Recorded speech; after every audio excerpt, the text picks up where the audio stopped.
नमस्कार प्यारे विद्यार्थियों। आज हम आपको ग्रामर का टॉपिक है टेंस और टेंस से संबंधित कुछ बातें आपको बताएंगे। तो सबसे पहले जब हम टेंस पढ़ते हैं उससे पहले हम लोगों को सेंटेंस के बारे में थोड़ी सी जानकारी होनी चाहिए। जो सेंटेंस है वो आपको पिछले वीडियो में मैंने बता रखा है कि अधिकांशतः आपको ये याद रखना होता है कि सेंटेंस में एक सब्जेक्ट होता है, उसके अलावा प्रेडिकेट होता है। इस प्रेडिकेट के अंदर ही आप लोग पढ़ते हैं helping verb, verb, object, complement, जिसे आप एडवर्ब भी कह सकते हैं, एडजेक्टिव वगैरह जो भी आप इसके अलावा पढ़ते हैं वो पढ़ते हैं। इस सेंटेंस को पहले एक वीडियो में आपको बता रखा है, लेकिन मैं आपको टेंस की थोड़ी सी जानकारी यहाँ दे दूं कि आपको टेंस में सबसे पहले क्या याद रखना है, क्योंकि आपको रिक्त स्थान आता है या फिर हो सकता है ऑब्जेक्टिव आता है। आपको याद रखना है कि सब्जेक्ट कैसा है और वर्ब कैसी है। ये दो चीजें आपको महत्वपूर्ण तरीके से याद रखनी है और इसमें भी आपको इनका नंबर मैच होना चाहिए। ये तीन चीजें हैं, जैसा नंबर सब्जेक्ट का ऐसा ही नंबर वर्ब का।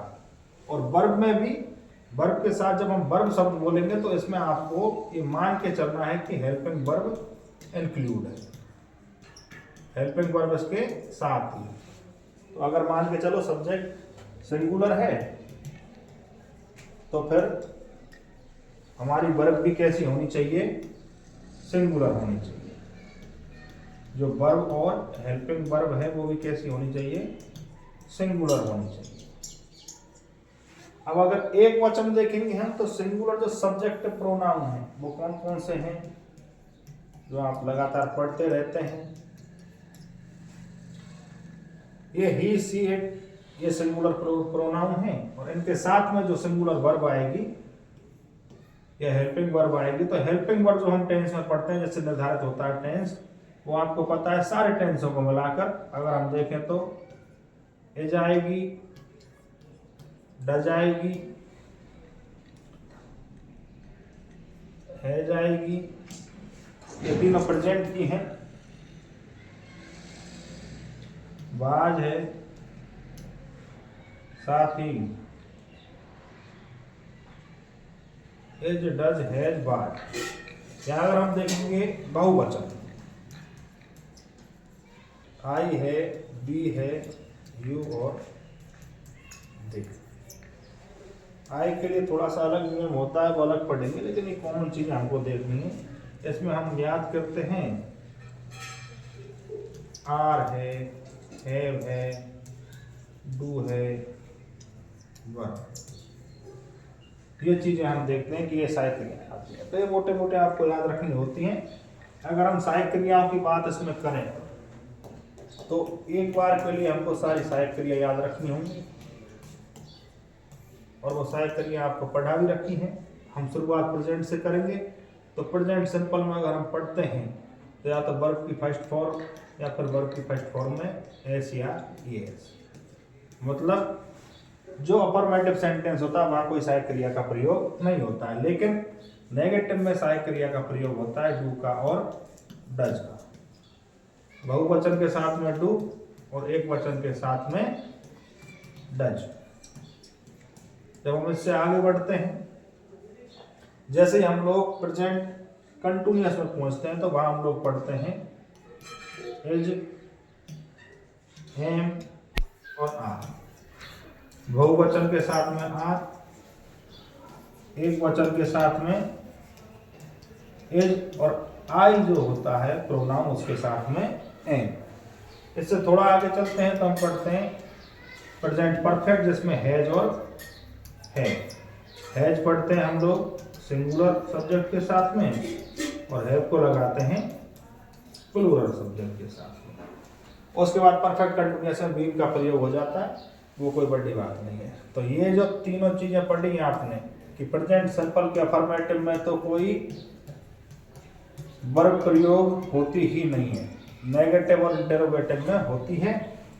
उसके बाद हमने ये देखा प्रेजेंट कंटिन्यूअस, कि प्रेजेंट कंटिन्यूअस में कौन कौन सी सहायक क्रियाएं हैं। तो एज एम आर को देखा हम लोगों ने, और प्रेजेंट परफेक्ट में हम लोगों ने हैज और हैव को देखा। तो ये आपको ऐसे कैसे याद करनी है, इसमें कुछ समझाने वाली बात ज़्यादा है नहीं है। इससे जब आगे बढ़ेंगे हम लोग, तो इसी हेल्पिंग वर्ब के सेक्शन में जब हम आगे चलेंगे तो हमें देखने को मिलेगा पास्ट टेंस, और पास्ट सबसे सीधा टेंस है। इसका जो सिंपल होता है पास्ट सिंपल, उसके अफर्मेटिव में कोई भी सहायक क्रिया का प्रयोग नहीं किया जाता, केवल वर्ब की सेकंड फॉर्म आती है। नेगेटिव और इंटेरोगेटिव में जरूर हम लोग डेट का प्रयोग करते हैं, चाहे एक वचन हो चाहे बहुवचन हो। जब इससे आगे बढ़ते हैं तो पास्ट कंटिन्यूअस आता है, और कंटिन्यूअस में हम एक वचन के साथ में लगाते हैं वाज, और बहुवचन के साथ में लगाते हैं वर।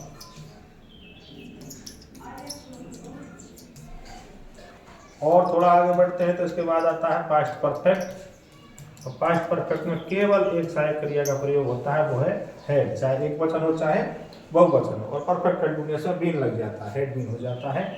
इसके बाद जब टेंस पढ़ते हैं तो फ्यूचर में क्योंकि टेंस की श्रेणी में माना नहीं जाता, इसको प्रभाव माना जाता है क्रिया का, तो इसमें हमेशा ये रहेगा कि आई बी के साथ हम सेल का प्रयोग करेंगे, और बाकी जो है सभी के सभी बचे हुए प्रोनाउन, उन सभी प्रोनाउन के साथ में, सभी सब्जेक्टिव प्रोनाउन के साथ में हम विल का प्रयोग करेंगे, ये इसमें रहेगा।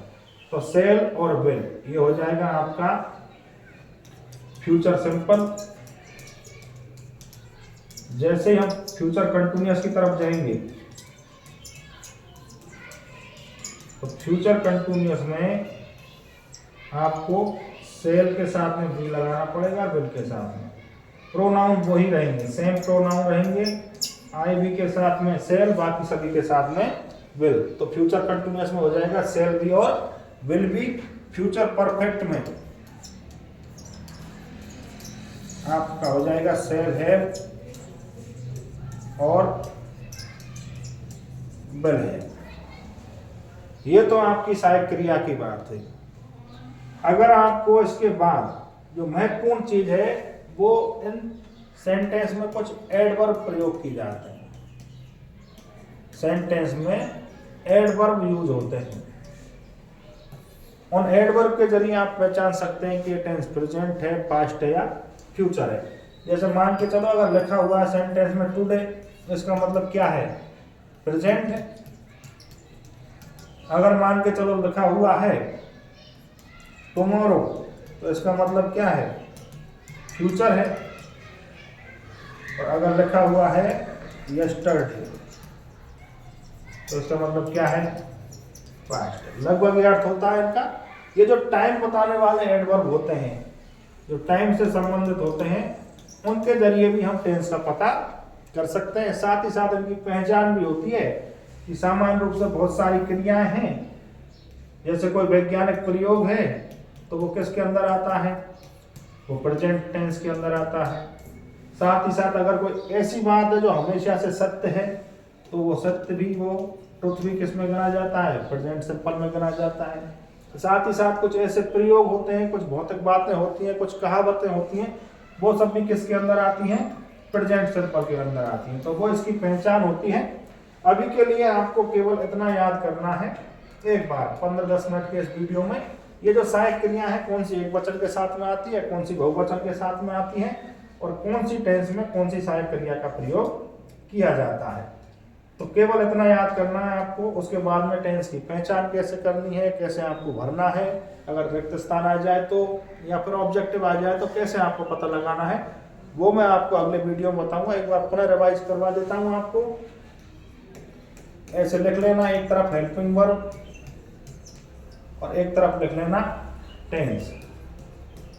इसमें एक बात बता दूं आपको कि प्रेजेंट सिंपल के जो अफर्मेटिव सेंटेंस होता है, प्रेजेंट सिंपल का जो अफर्मेटिव सेंटेंस होता है, उसमें कोई भी सहायक क्रिया का प्रयोग नहीं किया जाता, ठीक है। साथ ही साथ में यही लागू रहेगा आपके पास्ट सिंपल के अफर्मेटिव। पास्ट सिंपल का भी अफर्मेटिव और प्रेजेंट सिंपल का भी अफर्मेटिव, इन दोनों में किसी भी सहायक क्रिया का प्रयोग नहीं किया जाता। साथ ही साथ आपको एक तरफ लिख लेना है कि सेंटेंस का टाइप कौन सा है, अफर्मेटिव है, नेगेटिव है, इंटेरोगेटिव है या फिर इंटेरोगेटिव एंड नेगेटिव है। अफर्मेटिव, नेगेटिव और इंटेरोगेटिव। इधर आपके टेंस के टाइप हो जाएंगे। प्रेजेंट टेंस के 4 भाग होंगे, उनमें कौन कौन सी सहायक क्रिया आती है। पास्ट टेंस के कौन से भाग हैं 4, उनमें कौन कौन सी क्रिया आती है।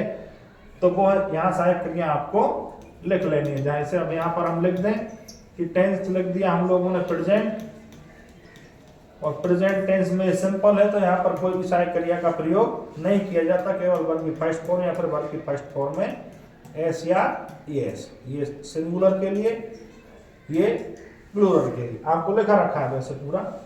नेगेटिव में ये प्रेजेंट सिंपल का ही है, तो नेगेटिव में आपको बताया हुआ है डू और डज। इंटेरोगेटिव में भी ये सेम रहेंगे, तो नेगेटिव इंटेरोगेटिव में डू और डज। इसी प्रकार के आप सारे टेंस और सारे सेंटेंस को अलग अलग लिख के याद कर सकते हैं। अगले वीडियो में आपको टेंस के बारे में पूरी जानकारी दी जाएगी। धन्यवाद।